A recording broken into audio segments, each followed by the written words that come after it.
প্রিয় দর্শক, আপনাদের সবাইকে আমন্ত্রণ জানাচ্ছি এটিএন নিউজের প্রতিদিনের আয়োজন পলিটিক্স প্লাস দেখার জন্য। আপনারা জানেন যে রাজনীতি হঠাৎ করে একটু উত্তাপ ছড়িয়েছে, বিশেষ করে গত পরশু মাননীয় প্রধানমন্ত্রী শেখ হাসিনার সংবাদ সম্মেলনের পর রাজনীতিতে অনেক আলোচনা, যে আগামী নির্বাচনকে ঘিরে অনেক আলোচনা, যে নির্বাচনের সময় সমঝোতা, বিএনপি নির্বাচনে অংশ নেবে কি নেবে না ইত্যাদি ইত্যাদি নানা কিছু আলোচনা। কারণ রেফারেন্স হিসাবে আসছে 2014 সালের 5ই জানুয়ারি নির্বাচনের আগে সমঝোতার নানা চেষ্টা হয়েছিল। মাননীয় প্রধানমন্ত্রী সেদিনও বলেছেন এবং আগেও বারবার বলেছেন যে উনি বেগম খালেদা জিয়াকে ফোন করেছিলেন, কিন্তু ফোনে উনি ভালো রেসপন্স পাননি। উনি বেগম খালেদা জিয়ার ছেলের মৃত্যুর পর তাকে দেখতে গুলশানের অফিসে গিয়েছিলেন, সেখানে গিয়েও প্রধানমন্ত্রী ঢুকতে পারেননি। এবং তখন বিএনপি নির্বাচনে এলে বেশ কয়েকটি গুরুত্বপূর্ণ মন্ত্রণালয় তাদেরকে ছেড়ে দেওয়ার প্রস্তাবও দেওয়া হয়েছিল। সেই রেফারেন্স ঘিরে এখন আবার আলোচনা আসছে যে আগামী নির্বাচনে এমন কোনো সমঝোতার সূত্র বেরিয়ে আসবে কিনা।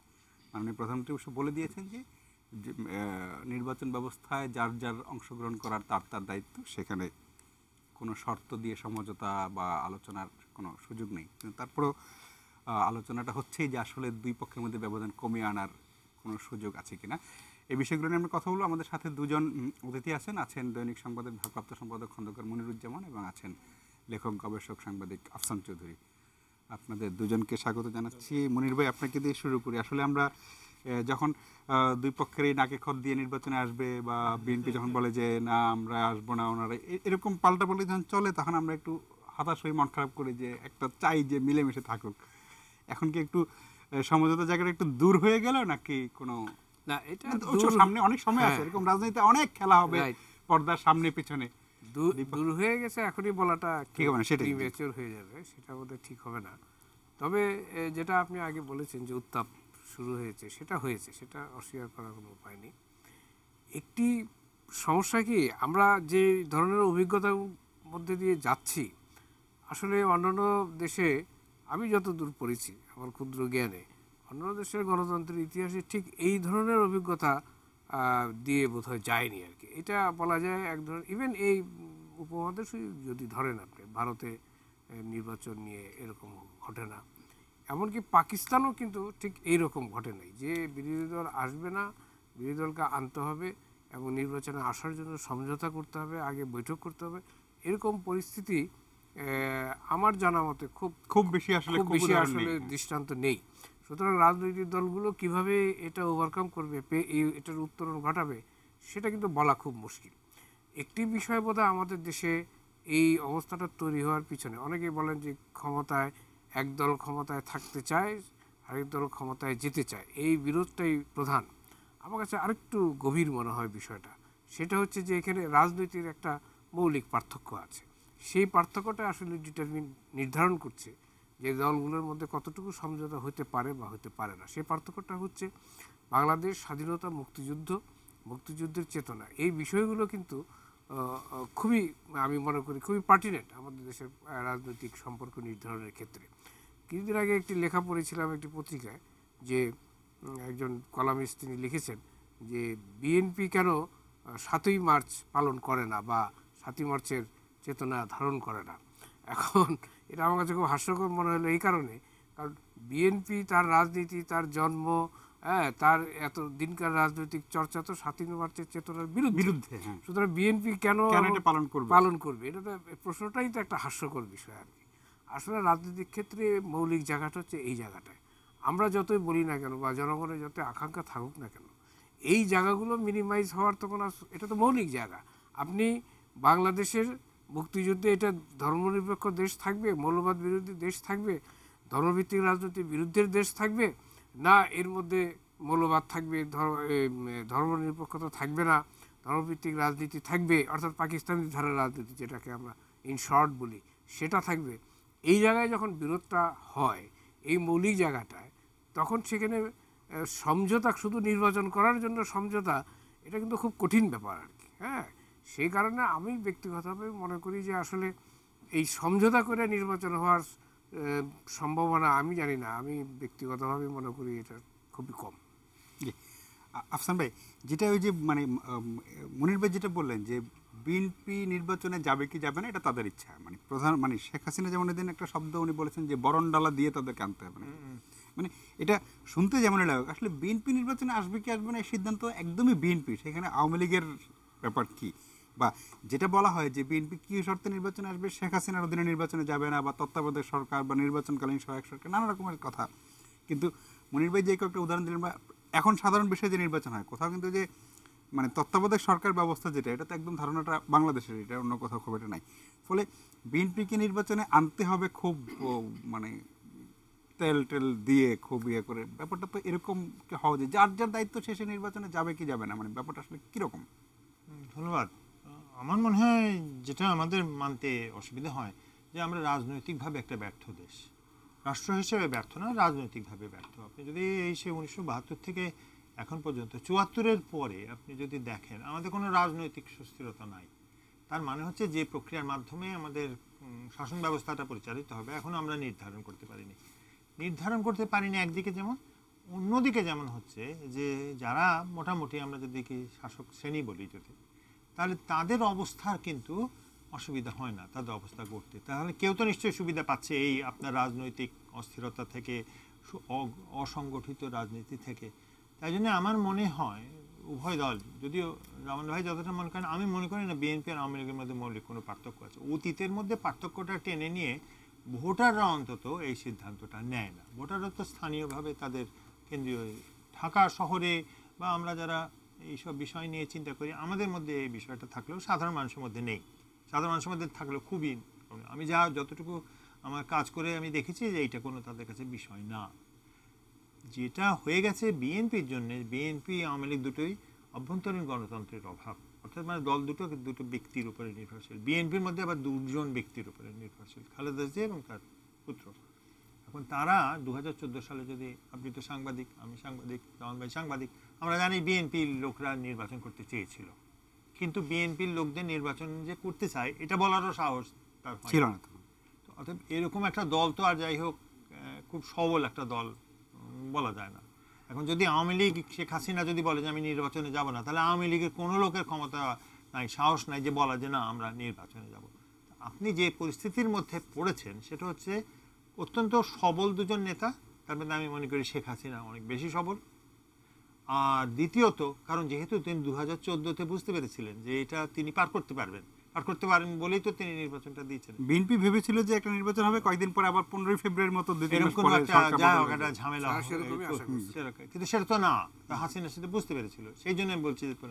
আর অন্যদিক থেকে দুটো দলই খুব দুর্বল, দুটো দল তুলনামূলকভাবে দুর্বল।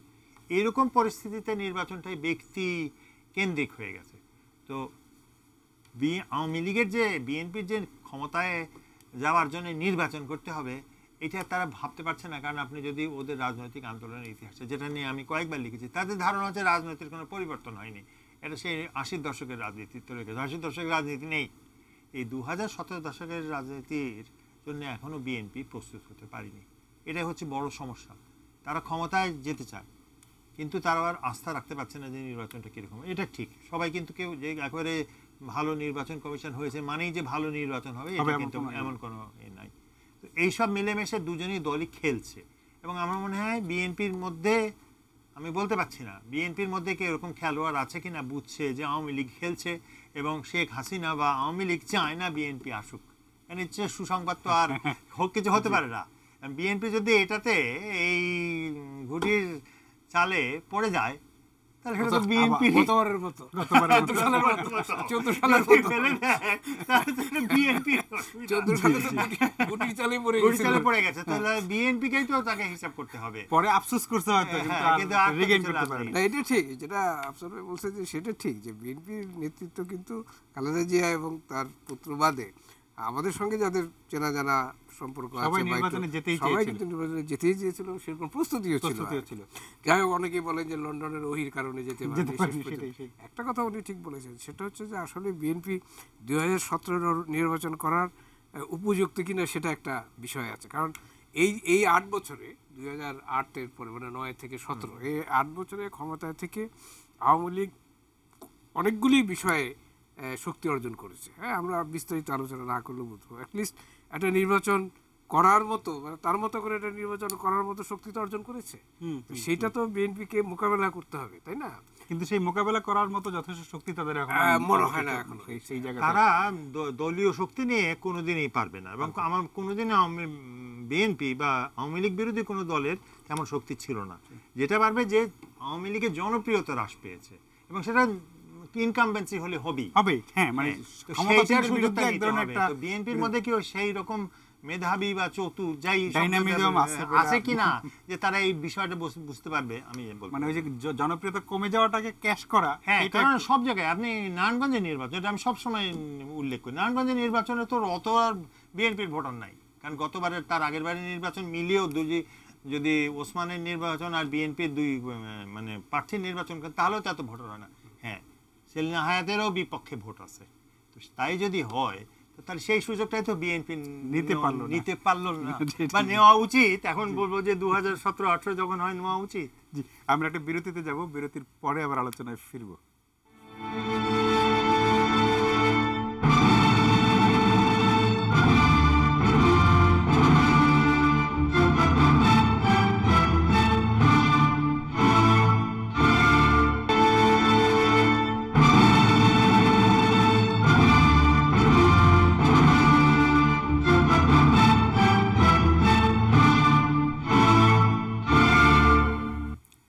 প্রিয় দর্শক, ফিরে এলাম আলোচনায়। আমরা কথা বলছিলাম রাজনৈতিকভাবে দুই দল, মানে মূল দুই দল আওয়ামী লীগ বিএনপির মধ্যে সমঝোতা হওয়া সম্ভব কি সম্ভব না, কোথায় বাধা ইত্যাদি ইত্যাদি নিয়ে।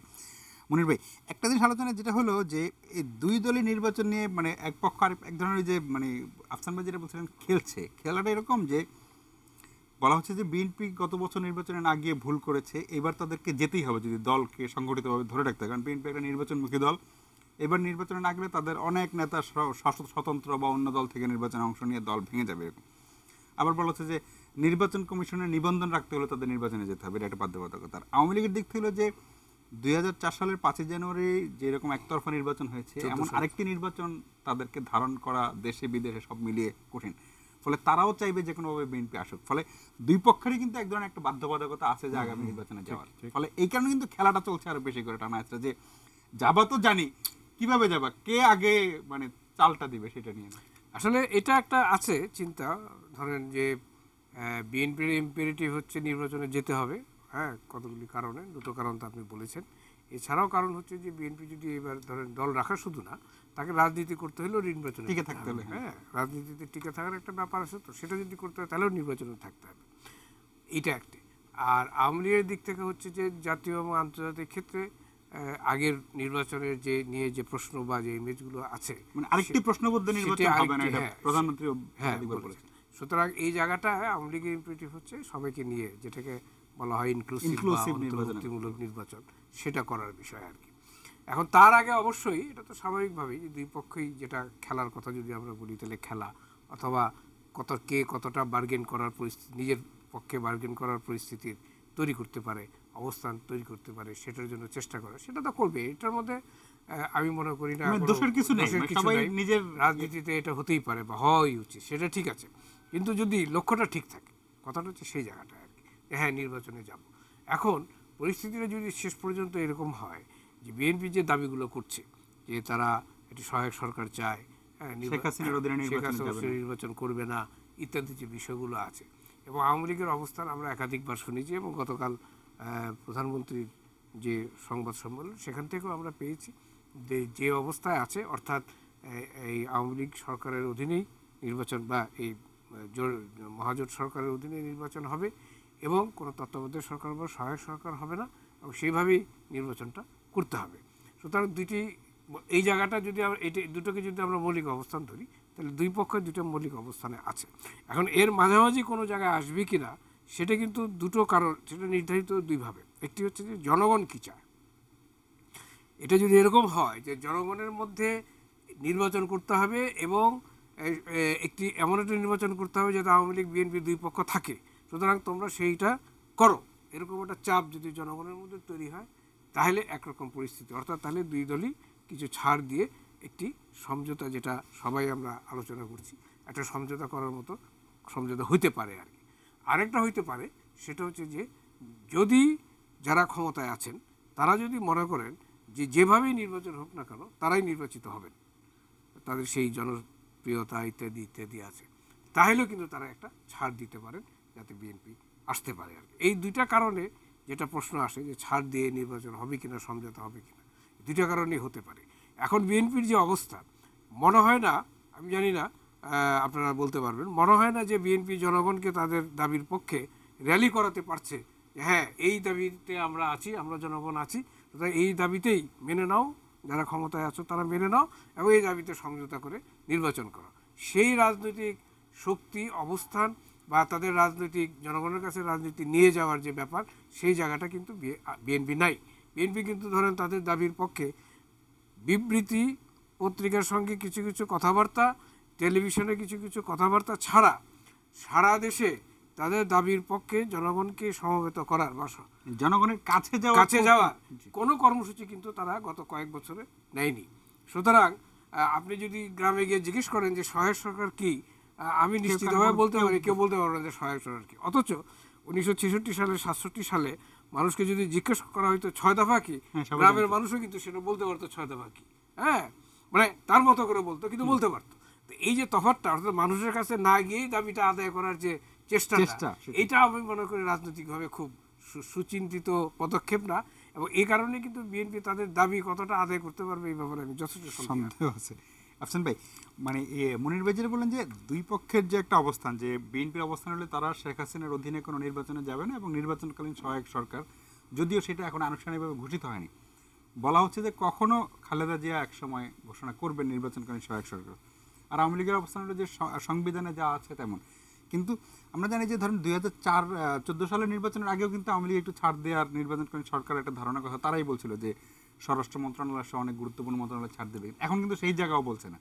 তার মানে আমরা ধরে নিচ্ছি যে নির্বাচন যত আগাবে দুই জায়গার দুই দলের বেসিক অবস্থান ঠিক আছে, কিন্তু দুই দলই জানে যে কিছুটা ছাড় দিতে হবে।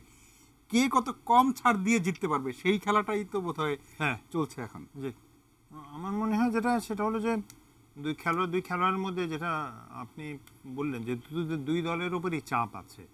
আমার সঙ্গে কিছু বিদেশি যে পর্যবেক্ষক এরা আসে, আমি যেহেতু মাস্টার বা যাই হোক আমাকে জিজ্ঞেস করে, আমি বুঝতে পারি যে ওরা খুব চিন্তিত যে যদি এবারে নির্বাচনটা না হয় তাহলে অস্থিরতাটা কত বাড়বে। এই অস্থিরতার বিষয়টা আরও বেড়েছে রোহিঙ্গা সমস্যার কারণে। এই দুটো মিলেই আমাদের দেশের সবচেয়ে বড় সংকট। আমি ইন্টারন্যাশনাল ক্রাইসিস গ্রুপেরও রিপোর্টটা কালকে দেখছিলাম, তাহলে সেখানেও তারা এই একই কথা বলছে। তো আমার মনে হয় শেখ হাসিনা এটা জানেন, তো তিনি জানেন যে তাকে নির্বাচনে হয়তো কিছুটা ছাড় দিতে হবে।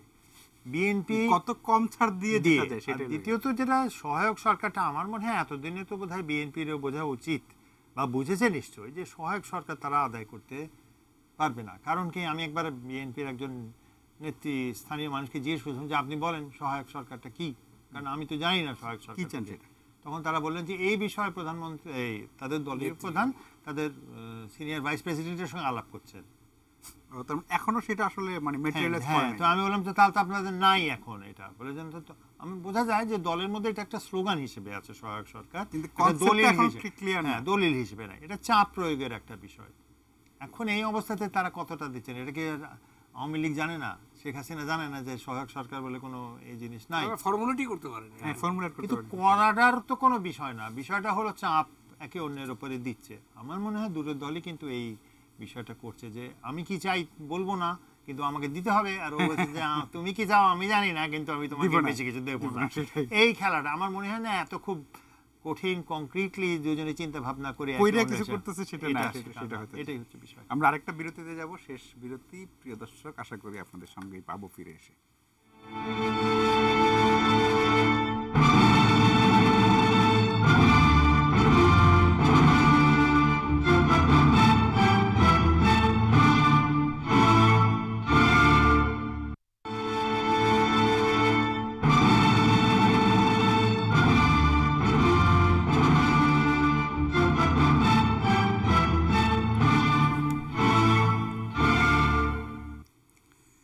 প্রিয় দর্শক, আমরা ফিরে এলাম আলোচনায়। আমরা কথা বলছিলাম, যদিও আগামী নির্বাচন আরও অন্তত বছরখানেকের ব্যাপার, কিন্তু দুই দলের মধ্যে এক ধরনের কৌশলের খেলা, পাল্টা খেলা চলছে যে কে কত কম ছাড় দিয়ে কাকে নির্বাচনে আনা না আনা যায়, সেই বিষয়গুলো নিয়ে সেইটা নিয়ে কথা বলছিলাম। মনির ভাই, ওই যে আফসান ভাই শুরুতে রাজনৈতিক ব্যর্থতার কথা একটা বলছেন যে আমরা রাষ্ট্র হিসাবে ব্যর্থ না, কিন্তু রাজনৈতিক ব্যর্থ। এখানে একটা মানে প্রসঙ্গক্রমে একটা ছোট্ট আমার কাছে মনে হয় যে নির্বাচনকালীন সরকার বা তত্ত্বাবধায়ক সরকারের ধারণাটার মধ্যেই রাজনৈতিক ব্যর্থতার একটা বীজ আছে, যে আমরা 5 বছর যারা দেশ চালাতে পারবে তাদের উপর আমরা সব কিছু 5 বছরের জন্য দিয়ে দিই, কিন্তু নির্বাচনটা তারা ভালো করে করতে পারে একজন আরেকজনকে বিশ্বাসই করি না আমরা, যে আওয়ামী লীগ অধীনে ভালো নির্বাচন, তারা 5 বছর দেশ চালাতে পারবে কিন্তু নির্বাচন ভালো করে করতে পারবে। ফলে রাজনীতিবিদদের একজন আরেকজনের প্রতি যে তীব্র অবিশ্বাস, সেটা হলো একদম তত্ত্বাবধায়ক সরকারের মূল কনসেপ্ট হলো এখানে। এটা তো রাজনীতিবিদদের এক ধরনের অপমান আসলে, আওয়ামী লীগ বিএনপি যাই হোক। বিষয়টা হচ্ছে যে ওই জায়গাটায় যেটা আগেও বহুবার আলোচিত হয়েছে যে 5 বছর যারা দেশ চালাতে পারে তারা 3 মাসের মধ্যে একটা নির্বাচন দিতে পারবে, এই অবিশ্বাস, এই অনাস্থাটা রাজনীতিবিদদের মধ্যেই কাজ করে। এটা কিন্তু জনগণের মধ্যে, জনগণের মধ্যে না, রাজনীতিবিদদের মধ্যেই কাজ করে। কেউ কারো বিশ্বাস করছে না, রাজনীতিবিদরাই এক পক্ষ বা আরেক পক্ষকে বিশ্বাস করছে না, বা একজন আরেকজনকে বিশ্বাস করছে না। আজকে আমরা যে রাজনৈতিক ব্যর্থতার কথা বলছি, বা উনি যে রাজনৈতিক ব্যর্থতার কথা বলেছেন, বা অবশ্যই টু সাম এক্সটেন্ট রাজনীতি তো ব্যর্থই, কারণ আমরা এই 46 বছর হয়ে গেল এখনো আমাদের ইলেকশন ইনস্টিটিউশনটাকে দাঁড় করাতে পারলাম না। এটা তো ব্যর্থতাই। আমরা এখনও একটা স্মুথ ইলেকশন হবে, স্মুথ ট্রান্সফার অফ পাওয়ার হবে, সেই জায়গাটায় আমাদের দেশে দাঁড়ালো না। এটা তো অবশ্যই ব্যর্থতা। এবং আমরা এরশাদ বিরোধী আন্দোলনের পরে যেটা বলা হয় যে বাংলাদেশের রাজনীতির ম্যাগনা কার্টা, সেই 3 জোটের রূপরেখা, সেখানে খুব পরিষ্কারভাবে বলা আছে যে একটা পিসফুল পলিটিক্যাল ওয়েতে ক্ষমতার হস্তান্তর হবে। আমরা আর কখনোই এক্সট্রা পলিটিক্যাল ওয়েতে ক্ষমতার হস্তান্তরে বা রাজনীতির মধ্যে যাব না। কিন্তু তারপরে এবং এটা তো একটা, আমি মনে করি একটা প্রাইমারি ব্যর্থতা হচ্ছে এই যে এই রূপরেখাটাই কোনো দল ফলো করলো না। এরশাদের পতনের পরে প্রথম নির্বাচন 1991 সালে, সেই নির্বাচনে বিএনপি খালেদা জিয়ার নেতৃত্বে ক্ষমতায় আসলো, এবং তার পরবর্তীকালে 96 সালে আওয়ামী লীগ আসলো শেখ হাসিনার নেতৃত্বে। কোনো দলই এই যে রূপরেখা তারা নিজেরাই করেছেন এরশাদ বিরোধী আন্দোলনের সময়, এবং এটা যারা পড়েছেন বা যারা দেখেছেন বা যারা জানেন এটা সম্পর্কে, অনেকে এটাকে ম্যাগনা কার্টা বলে, পলিটিক্যাল ম্যাগনা কার্টা বাংলাদেশ বলে। আসলেও যদি বাই লেটার অ্যান্ড স্পিরিট এই রূপরেখাটা যদি ফলো করতো রাজনৈতিক দলগুলো, আজকে আমরা যে সমস্যাগুলো ফেস করছি তার অনেকগুলি ফেস করতে হতো না। এই যে অনাস্থার কথা বলছি, অবিশ্বাসের কথা বলছি, এবং রাজনীতিবিদরা অবিশ্বাস করছে, জনগণ না। এর চেয়ে বড় ট্র্যাজেডি আর কি হয়েছে। সুতরাং একটি রাজনীতির প্রক্রিয়ার যে ব্যর্থতা, এই যে কতগুলি ব্যর্থতার কথা আমরা আলোচনা করলাম, এই ব্যর্থতার সৃষ্টিকর্তা বলেন বা জন্মদাতা বলেন, এটা কিন্তু পলিটিশিয়ান পিপল না। হ্যাঁ, সেই জায়গা থেকে, এবং এটা যতদিন পর্যন্ত ওখান থেকে আসে কথাটা, তাহলে যতদিন পর্যন্ত রাজনীতিবিদরা এটা নিজেরা কারেক্ট না করবে, জনগণের পক্ষে তো এটা কারেক্ট করা সম্ভব না। হ্যাঁ, ধরেন একটা আইডিয়াল কথা বলি, ধরেন আজকে এইবার আমরা নির্বাচন হবে 2018 ডিসেম্বর বা অক্টোবর থেকে জানুয়ারি, 19 জানুয়ারির 26 তারিখের আগে, 25 তারিখের আগে, এর মধ্যে যে নির্বাচনটি হবে, ধরে নিলাম তর্কের খাতিরে যে শেখ হাসিনা প্রাইম মিনিস্টার এবং এই গভর্নমেন্ট, অর্থাৎ কনস্টিটিউশন যা আছে তাই হিসাবে নির্বাচন হলো আর কি। সেই নির্বাচনটা বিএনপি এবং অন্যান্য দল, ফলাফল যাই হোক, বিএনপি জিততে পারে, বিএনপি হেরে যেতে পারে, বা অন্য দল জিততে পারে, হেরে যেতে পারে, যে যায় নির্বাচনই হোক ফলাফলটি মেনে নিল। হ্যাঁ, না মানার সংস্কৃতি কিন্তু আমাদের এখানে খুব পুরনো। হ্যাঁ, এবং এখানে আরেকটা ব্যর্থতা সূক্ষ্ম কারচুপি, স্থূল কারচুপি অনেক আমাদের আছে। এই মেনে নেওয়ার মধ্যে দিয়ে কিন্তু আরেকটি পর্বের সূচনা হতে পারে, যেটা আমি বিশ্বাস করি। হ্যাঁ, যে পারস্পরিক বিশ্বাসটা আসলো, বিশ্বাসের জায়গাটা ভিতটা তৈরি হলো আর কি। হ্যাঁ, এবং এর পরবর্তীকালে যদি এই ধারাতে নির্বাচন হতে থাকে, ইট ইজ নট ইজি। একদিন এক নির্বাচন, 2 নির্বাচন, 3 নির্বাচনের ব্যাপার তো না। ব্রিটেনে কত বছর লাগছে আপনার। সেই 90 এর পরের গুলোও ধরে, তাহলে কিন্তু অলরেডি 3, 4, 5টা নির্বাচন আমরা হয়ে গেছে। কিন্তু ওই যে বললাম, রূপরেখা কেউ মানে নাই, আসল জায়গা থেকে মানে নাই, কেমন হবে? সুতরাং রাজনীতিবিদরা যদি এইটা ঠিক করে, এই যে কাম হোয়াট মে, এই নির্বাচনটা যাই হোক, আমি যদি হেরেও যাই আমি মেনে যাব, এবং পরবর্তীকালে আরেকটা নির্বাচন এইভাবেই হবে, তাহলে কিন্তু পরিস্থিতি পাল্টানো প্রক্রিয়াটা, এবং এটা রাজনীতিবিদদেরই করতে হবে। এটা কিন্তু অন্য বাইরের থেকে কেউ করতে পারে না। জি, আপনাদের দুজনকে অনেক ধন্যবাদ। প্রিয় দর্শক, আপনারা ভালো থাকবেন। রাজনীতিবিদদের যে পারস্পরিক অনাস্থা, অবিশ্বাস, সেইটা আসলে মনির ভাই যেটা বলছেন যে তাদেরকেই দূর করতে হবে। তত্ত্বাবধায়ক সরকার, সহায়ক সরকার, এগুলো খুব টোটকা, এগুলো দিয়ে আসলে সমস্যার স্থায়ী সমাধান কখনোই হবে না যদি বিশ্বাস, আস্থার জায়গাটা ফিরে না আসে। আপনারা সবাই ভালো থাকবেন।